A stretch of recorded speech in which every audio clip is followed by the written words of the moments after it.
আছে, পিতা মাতার প্রতিও সন্তানদের হক আছে না নাই? আল্লাহ তাআলা রব্বুল আলামিন কোরআনে কারীমের ভিতরে বলেন, অকযা রাব্বুকা আল্লা তা'বুদু ইল্লা ইয়্যাহু ওয়া বিল ওয়ালিদাইনি ইহসানা। একমাত্র ইবাদত করতে হবে আল্লাহ তাআলার। আল্লাহ রব্বুল আলামিনের ইবাদত করার পরে দ্বিতীয় নাম্বার যে কাজটা করতে হবে গো, পিতা মাতার খেদমত করতে হবে। কথা বলেন ঠিক কিনা?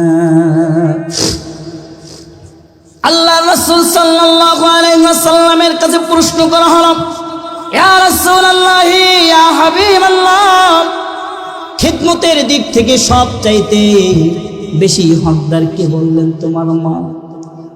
দ্বিতীয় নম্বরে যখন জিজ্ঞাসা করা হলো, ইয়া রাসূলুল্লাহ, এরপরে কে? বললেন তোমার মা। তৃতীয় নম্বরে আবার যখন জিজ্ঞাসা করা হলো, ইয়া রাসূলুল্লাহ, এরপরে কে? বললেন তোমার মা। চতুর্থ নম্বরে যখন জিজ্ঞাসা করা হলো, ইয়া রাসূলুল্লাহ, এরপরে কে? বললেন তোমার বাবা। একটা মা সন্তানের জন্য যতটা কষ্ট সহ্য করে গো, পৃথিবীর কোনো মানুষের পক্ষে তা সম্ভব নাকি? সম্ভব নয়। একটা সন্তান যখন গর্ভে চলে আসে, সন্তানটা যখন বড় হতে লাগে, ডাক্তারি সায়েন্স বলে সন্তানের পা দুখানো থাকে মায়ের কলিজার দিকে। সন্তানটা যখন একটা লাথি মারে আর কোথাও না লেগে সরাসরি মায়ের কলিজায় গিয়ে আঘাত করে। একটা মা যখন দাঁড়ায় থাকে, ব্যথার যন্ত্রণা অনেক সময় বসে পড়ে, অনেক সময় বসা থাকে, অনেক সময় শুয়ে পড়ে। আমার ভাইরা, আমার বাবাজিরা, সন্তানটা যখন ডেলিভারির সময় হয়ে যায়, অনেক মা আছে তীব্র ব্যথার যন্ত্রণা সহ্য না করতে পারে, মায়ের কাছে গিয়ে বলে, মারে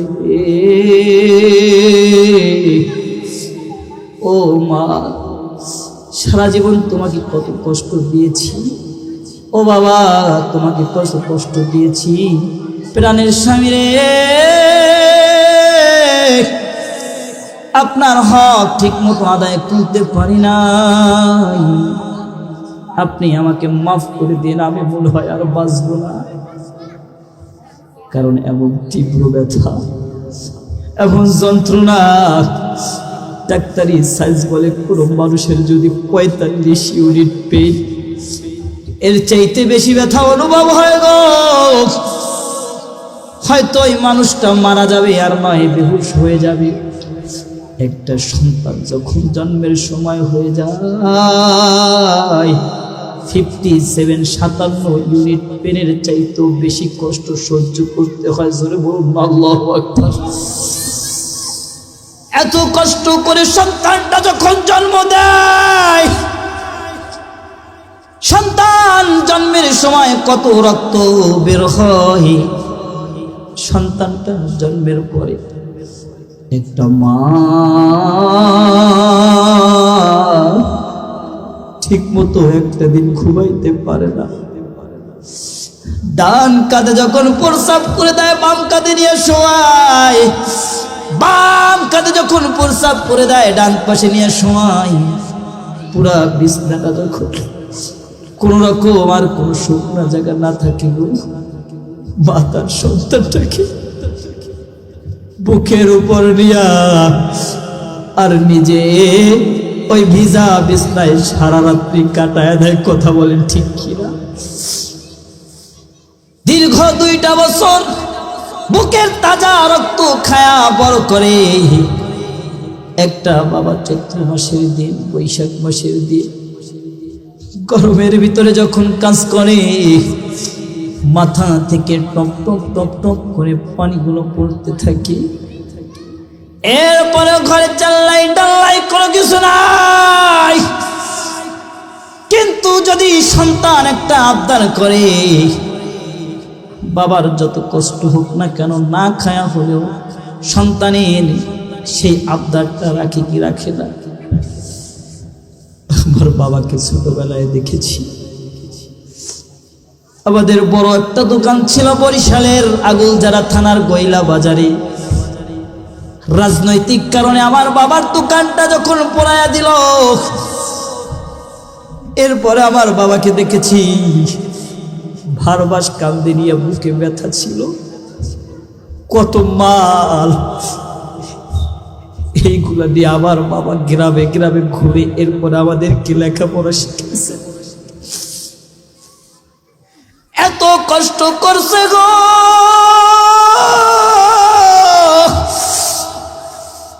এরপরে যখন আমি কোনদিন কিছু আমার বাবার কাছে চাইছি রে, আমার বাবা কখনো আমাদেরকে না বলেন নাই।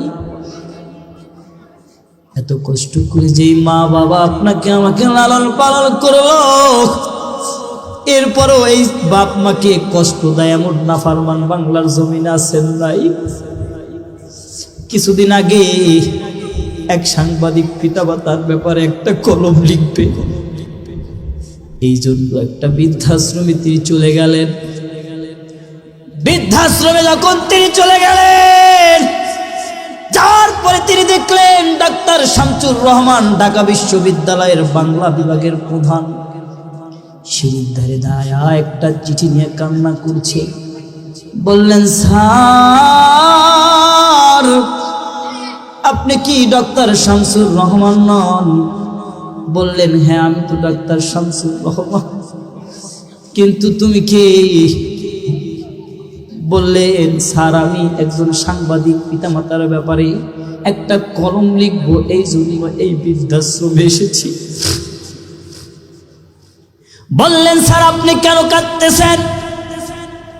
বললেন, এই ঢাকা শহরে আমার গাড়ি বাড়ি টাকা পয়সার কোনো কিছুর অভাব নাই। আমার একটা সন্তান ঢাকা শহরের বড় একজন বিজনেসম্যান, আর একজন আমেরিকার বড় একজন ডাক্তার।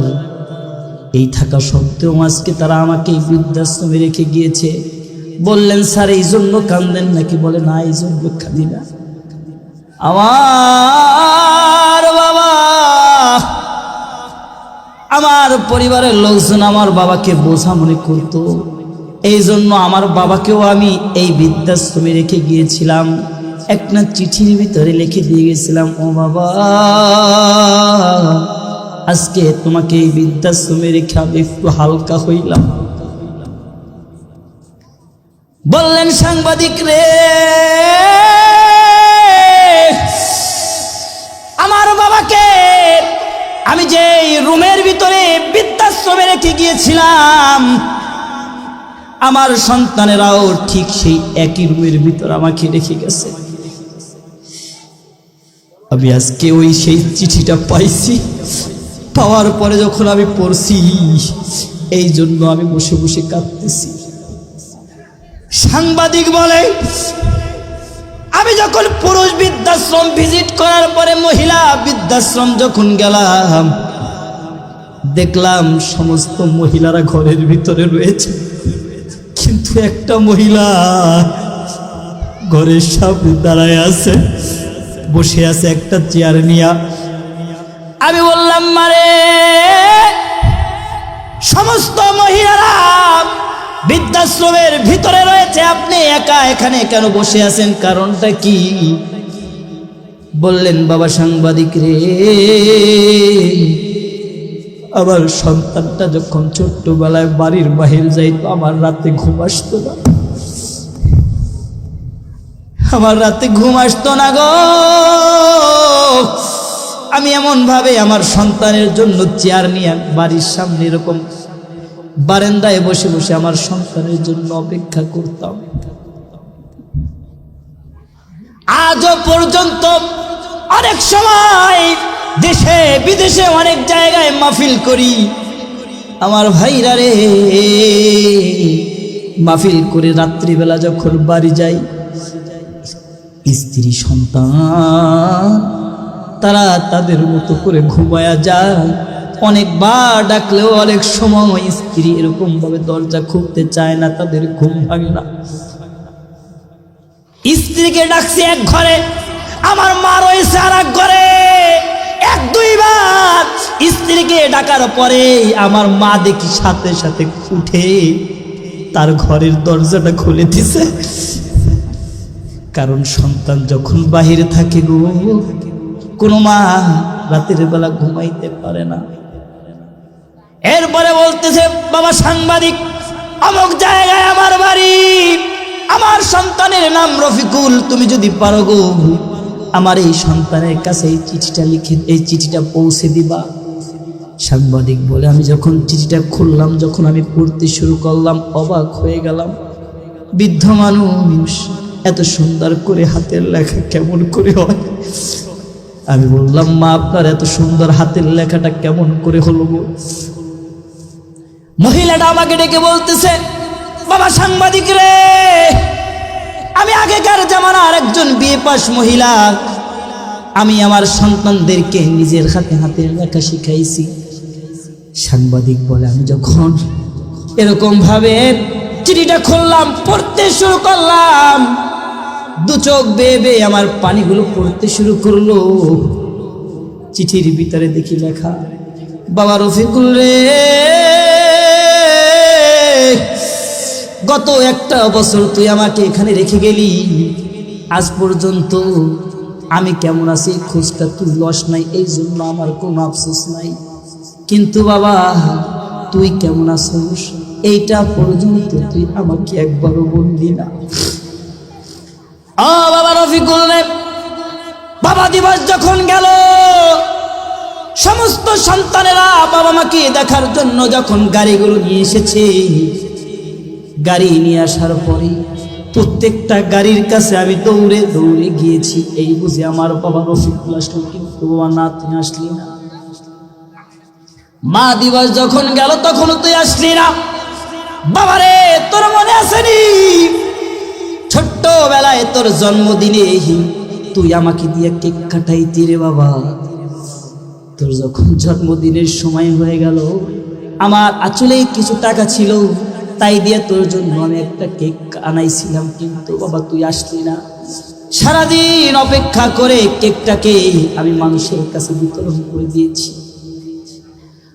বাবা রফিকুল, মনে হয় আমি আর বেশি দিন বাঁচবো না। আমি মরে গেলে আমার কাফনের কাপড় কেনার টাকা তোর নাও হতে পারে। এই চিঠির ভিতরে তোর বাবার দেওয়া বিবাহের সময় সেই নাকফুলটা আমি দিয়ে দিলাম। ও বাবা, যদি পারো আমি মৃত্যুবরণ করলে এই নাকফুলটা বিক্রি করে তুই আমার কাপড়ের ব্যবস্থাটা করে দিস। কত কষ্ট পাইলে একটা মা এমন ভাবে সন্তানের জন্য চিঠি লিখতে পারে? এরকম মনের মানুষ পৃথিবীতে আর কেউ হতে পারে না। মা বাবার চাইতে ভালোবেসে এই পৃথিবীর কোনো মানুষ বাঁচতে পারে নাকি? কোনো মানুষ বাঁচতে পারে না ভাইরে। আমার ভাইরা, এরপরও দেখবেন এক শ্রেণীর মানুষ আছে, তারা বাবা মাকে কষ্ট দেয়। বাবা মাকে কষ্ট দিয়ে আপনি পৃথিবীর যা কিছু করেন না কেন, কোনো কিছুই আল্লাহর দরবারে কবুল হবে নাকি? কবুল হবে না। কারণ আল্লাহ বলেন, রিজাল রব্বি ওয়া রিজাল ওয়ালিদাইন, পিতা মাতা যার প্রতি খুশি গো,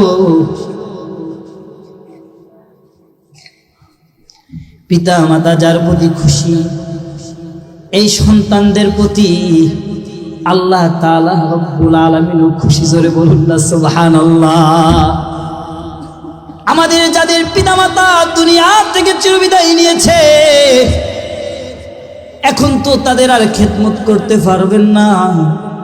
এত টাকা রুজি রোজগার করেন, কিন্তু তাদের তো আর একবেলা খানা খাওয়াইতে পারবেন নাকি? পারবেন না। এই মসজিদ মাদ্রাসা বিভিন্ন জায়গায় সদকায়ে জারিয়া করবেন। আপনার বাবা মা কবরে বসে বসেও এর একটা সওয়াব পাবে কি পাবে না? শুক্রবারের দিন বাবা মার কবরের সামনে আপনি দাঁড়াবেন, দাঁড়ায়া বাবা মার জন্য সওয়াব রেসানি করবেন।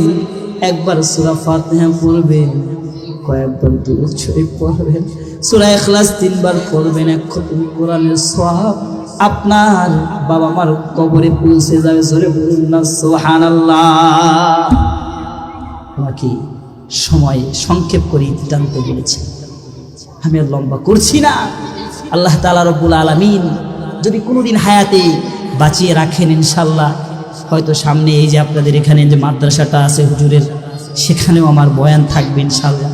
আল্লাহ চাইলে ওখানে আপনাদের সাথে দেখা হবে। আল্লাহ তাআলা রব্বুল আলামিন সকলকে কবুল আর মঞ্জুর করুক। সকলে বলুন আমিন। বাবা মার খেদমত করে দুনিয়া থেকে জান্নাত কামাই করার তৌফিক দান করুক। সকলে বলুন আমিন।